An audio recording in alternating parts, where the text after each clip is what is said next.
जुन्या वादातून 23 वर्षीय अमन मुस्तकीन शेख याची अत्यंत निर्घृणपणे हत्या केल्याप्रकरणी शीर डायघर येथील फैज सुलतान मालिक आणि अल्बान सुलतान मालिक या दोघा भावांना गुन्हे शाखा युनिट 4 ने अटक केली आहे। पोलिसांनी दिलेल्या माहितीनुसार 13 मार्च 2024 रोजी रात्री आरोपींनी अमन शेख या मुंब्रा येथील श्रीलंका एरिया परिसरातील रिक्षामध्ये बसवून निर्जन तेथे धारदार चाकूने त्याचा गळा चिरून खून करण्यात आला। त्यानंतर मृताची ओळख पटली म्हणून त्याचे मुंडके घरापासून वेगळे करण्यात आले, दोन्ही हात कापण्यात आले आणि मृतदेहाचे अवयव वेगवेगळ्या निर्जन ठिकाणी टाकून देण्यात आले। धक्कादायक बाब म्हणजे संपूर्ण हत्येचे चित्रीकरण आरोपींनी मोबाईलवर केल्याचेही तपासात उघड झाले असून संबंधित मोबाईल पोलिसांनी जप्त केला आहे। या प्रकरणाची माहिती गुप्त बातमीदारामार्फत गुन्हे शाखा युनिट 4चे पोलीस निरीक्षक राजेश गज्जल यांना मिळाली। त्यानंतर पोलीस उपायुक्त अमरसिंह जाधव आणि सहाय्यक पोलीस आयुक्त शेखर बागडे यांच्या मार्गदर्शनाखाली तपास करून दोन्ही आरोपींना ताब्यात घेतले। चौकशीत त्यांनी गुन्ह्याची कबुली दिली।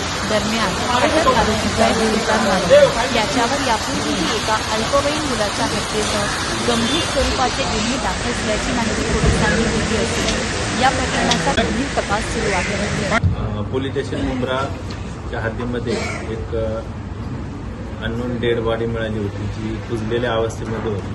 त्या अनुषंगानं मुंब्रा पोलीस स्टेशनला एडीआर अकस्मात मृत्यू दाखल होता। त्या अकस्मात मृत्यूच्या तपासामध्ये गुन्हे शाखा घटक 4चे पोलीस निरीक्षक श्री गज्जल API गोसावी आणि त्यांच्या टीमना गोपनीय माहिती मिळाली की सदर माहिती जो आहे जी बॉडी मिळाली होती तो खुनाचा प्रकार आहे। त्या अनुषंगानं युनिट 4चे पोलीस निरीक्षक गज्जल आणि गोसावी त्यांच्या टीमने तपास चालू केला। त्या तपासाच्या अनुषंगाने 2 संशयित इसम यांना ताब्यात घेतलं। फैज सुलतान मालिम आणि अल्बान सुलतान मालिम हे दोघे राहणारे शीर डायगरच्या हद्दीमधले आहेत। या दोघांना ताब्यात घेऊन त्यांच्याकडे सखोल विचारपूस केली। त्याचबरोबर जे काय पुरावे चौकशीमध्ये निष्पन्न झाले त्या पुराव्यांची जुळवाजुळव केली। त्यामध्ये निष्पन्न झाले की या दोन्ही आरोपींनी मयताचा खून केलेला आहे। त्या अनुषंगानं काल मुंब्रा पोलीस स्टेशन येथे खुनाचा गुन्हा दाखल करण्यात आलेला आहे। दोन्ही आरोपींना अटक केलेली आहे। आरोपींचा पोलीस कोठडी रिमांड 20 तारखेपर्यंत आहे। कारण काय होतं महाराज? मयत आणि जे आरोपी आहेत त्यांच्यामध्ये 15 मार्च रोजी किरकोळ वाद झाला होता। त्या वादाच्या कारणामध्ये त्यांनी खून केला।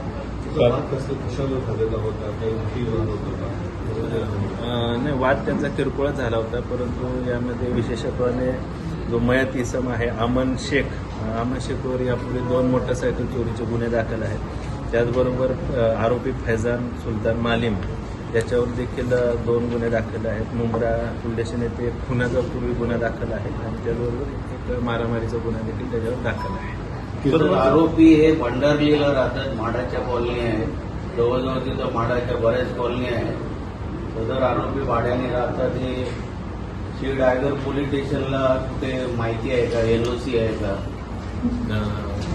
ज्यावेळी आम्हाला गुन्हे शाखेला माहिती मिळाली की सदर इसमाचा खून झालेला आहे त्या अनुषंगाने आम्ही तपास करून हा खून झाल्याचं निष्पन्न किरकोळ कारण कळलं का? कारण की त्यांचा काय शिवीगाळ वाद झाला होता त्या दोघांचा। दोन्ही मयत आणि आरोपी हे दोन्ही गुन्हेगारी पार्श्वभूमीचे आहेत। बॅकग्राऊंड काय आहे? मित्रच होते का तिघं पण? दोघांना केस होते ह्याच्यावर पण होती का केस? मयतावर सुद्धा मोटरसायकल चोरीचे 2 गुन्हे दाखल आहेत आणि आरोपींवर यापूर्वी खुनाचा गुन्हा आणि मारामारीचा गुन्हा दाखल आहे। ते दोघंही मयत आणि आरोपी एकमेकांच्या ओळखीचे आहेत। सर, कशा प्रकारे हा खून केला? कसं त्या आरोपीने मयताची लावण्याचा प्रयत्न केले? प्राथमिक चौकशीमध्ये असं निष्पन्न होते की धारदार हत्यार किंवा तीक्ष्ण हत्याराने त्याचा जे मुंडका आहे किंवा ते त्याच्या शरीरापासून वेगळं केलेलं आहे आणि शरीरावर इतर ठिकाणी सुद्धा त्यानं वार सोडून त्याचा खून केला। अकस्मात होतं त्यावेळी कुजलेल्या औषध मिळाली होती आणि या तपासामध्ये अजून त्यापुढे आपण निष्पन्न करू। पोलिसांना सर व्हिडिओ मिळाला का?